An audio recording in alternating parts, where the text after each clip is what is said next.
Hello friends, তোমরা সবাই কেমন আছো? আশা করি তোমরা সবাই খুব ভালো আছো। আমরাও খুব ভালো আছি। মিঠু লাইফস্টাইল অ্যান্ড কুকিংয়ে তোমাদের সবাইকে স্বাগত। আর আজকের ব্লগটা আমি এখন থেকে স্টার্ট করছি। আমি এখন খেয়ে দিয়ে উঠে একটু বিশ্রাম করছি। বিশ্রাম করে তাই বসে বসে সবাই মিলে প্ল্যান করলাম যে যাই একটু ঘুরে আসি। আর করোনায় সবসময় বেরোনোও হয় না, আজকে ভালো লাগছে যে যাই একটুখানি ঘুরে ফিরে আসি। বেশি দূরে যাব না, আমাদের বাড়ির থেকে 10 মিনিটের রাস্তা। যমুনা আছে, যমুনার পাড়ে জমিদারদের কালী মন্দির আছে, তারপরে একটা জমিদার বাড়ি আছে। তা বলে আমরাও একটু ঘুরে আসি, তোমাদেরকেও একটু দেখাই। তাহলে আর বেশি বক বক করবো না, এখন রেডি হয়ে নেই। আর আমার এই ভিডিওটা, আজকের ভিডিওটা তোমাদের প্রথম থেকে শেষ পর্যন্ত দেখার অনুরোধ করছি। অবশ্যই দেখবা। আর ভিডিওটা যদি ভালো লাগে তাহলে ভিডিওতে অবশ্যই একটা লাইক করো। সবাই দেখে দেখে চলে যেও না, একটা লাইক প্লিজ প্লিজ প্লিজ। তাহলে আর বক বক বেশি হয়ে গেল।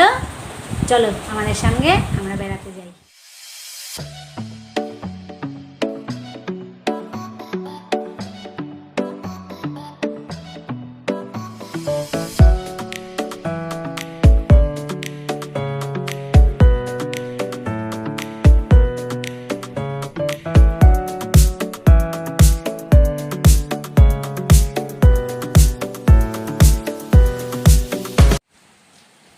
এই দেখো, আমরা চলে এসেছি জমিদার বাড়ির কালী মন্দির। এখানে দুই পাশে ছটা ছটা করে 12টা শিব মন্দির আছে, দক্ষিণেশ্বরের মতন। আর এই যে মায়ের মন্দির আছে, এখানে মায়ের মন্দিরে এখন পুজো হচ্ছে। পুরো ভিতরটা দেখো, পুরো পাঁচিল দেওয়ার ভিতরে। আর দুই পাশে শিব মন্দির, আর মাঝখানে আবার এখানে বলি হতো, সেই বলির জায়গা। আর এই যে দেখো, মাকে দর্শন করো। এটা হচ্ছে তোমার প্রসন্নময়ী মা, জমিদারদের স্বপ্নে পাওয়া, খুব জাগ্রত। এখানে এখন পুজো হচ্ছে, এখন বসে আছি এখানে। খুব ভালো লাগে এখানে আসলে। আর আমরা একটু ঘুরে ঘুরে দেখাই, দেখো। আর এখানে আমরা শিবরাত্রিতে, তারপর নীলের উপোসেও এখানে আমরা জল দিতে আসি, খুব আনন্দ হয়। আর এর পাশে যমুনা, যমুনার পাড়ে আবার বৈশাখ মাসে আবার মেলাও হয়।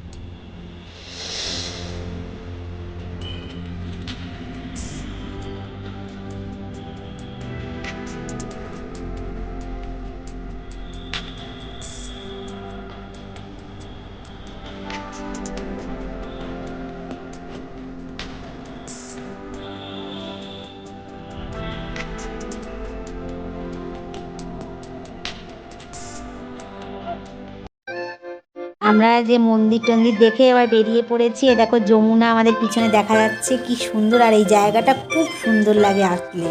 আমরা মাঝে মাঝেই আসি। আমার ছেলে বাইক চালাচ্ছে, আর পিছনে বসে আছে ওর কাকার ছেলে, আর আমি তিনজনে খুব মজা করতে করতে যাচ্ছি। আর আজকে তোমাদের জমিদার বাড়িটা আমি দেখাতে পারলাম না, খুব খারাপ লাগছে, কারণ জমিদার বাড়ি করোনার জন্যে বন্ধ করে রেখেছে। আর আমরা এখান থেকে এখন যাচ্ছি কোথায় বলো তো? এখানে একটু বসবো টসবো, একটুখানি ঘুরে টুরে, তারপরে আমরা এখান থেকে যাব আমার এক বান্ধবীর বাড়ি।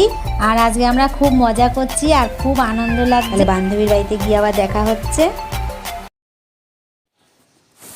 বান্ধবীর বাড়িতে চলে এসেছি। এখানে এসে আমরা এতক্ষণ চাটা খেলাম। খেয়ে আমার এক বান্ধবীর ছেলে দেখো খরগোশ পোষে, খরগোশ, কত খরগোশ দেখো। তাই ভাবলাম যে তোমাদের একটু দেখাই, কি ভালো লাগছে খরগোশগুলো দেখতে। আর ওই খরগোশের ব্যবসাও করে, যে খরগোশকে যে আলু খেতে দেয়, আলু দেয়, ঘাস দেয়, সবজি টবজি সব কিছু দেয়। আর দেখো কি সুন্দর সুন্দর খরগোশগুলো, ভালো লাগছে। আবার খরগোশ বিক্রিও করে, মানে পুষে মানে বিক্রিও করে, ব্যবসা। আর মুরগিও আছে এর মধ্যে আবার। আর খরগোশগুলো এত ভালো লাগছে দেখতে, তা ভাবলাম যে বন্ধুদের সঙ্গে একটু শেয়ার করি খরগোশগুলো।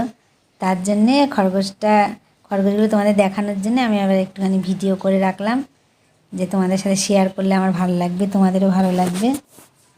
আর এই দেখো, এর মধ্যে ধুয়ো দিয়েছে। আমরা যেরকম ছোবড়া টোবড়া দিয়ে ধুয়ো দিই না, এরকম ধুয়ো দিয়েছে যাতে মশা টশা না আসে। আর এর মধ্যে 2টো মুরগি রেখেছে, নাকি মুরগি রাখলে নাকি সাপ টাপ নাকি আসবে না। তাহলে তোমরা দেখতে থাকো। আর আমি এখানে আমরাও খুব মজা করলাম বান্ধবীর বাড়িতে, মজা টজা করে এখন এই দেখো কী সুন্দর সামনে এসছে, কি ভালো লাগছে না দেখতে। আর মজা টজা খুব করলাম। আর এখন আমরা বাড়ি চলে যাব, আর বেশিক্ষণ দেরি করব না, এখানে রাত হয়ে গেছে, প্রায় 7:30 বাজতে গেল। আমরা বাড়ি চলে যাব। বাড়িতে গিয়ে আবার রাত্রের খাবার টাবার তৈরি করতে হবে। আর আজকের ভিডিওটা আমি আর বড় করছি না, এখানেই শেষ করে দিচ্ছি। আবার দেখা হবে নেক্সট ভিডিওতে। আর আজকের আমার এই ভিডিওটা যদি তোমাদের ভালো লাগে তাহলে অবশ্যই আমার ভিডিওতে একটা লাইক দিও আর কমেন্ট করে জানিও। আর তোমরা সবাই ভালো থাকো, সুস্থ থাকো, সাবধানে থাকো। আর যারা সাবস্ক্রাইব করেছো তাদের অসংখ্য ধন্যবাদ। আর যারা এখনও সাবস্ক্রাইব করোনি প্লিজ প্লিজ প্লিজ আমার ভিডিওটা দেখে এক্ষুনি সাবস্ক্রাইব করে দাও, নাহলে ভুলে যাবা। আর আমার ভিডিওটা যদি সাবস্ক্রাইব করো তাহলে তোমরা আমার ভিডিও যখনই আমি দেবো তখনই তোমাদের কাছে পৌঁছে যাবে। তাহলে আজকের মতন টাটা, শুভরাত্রি।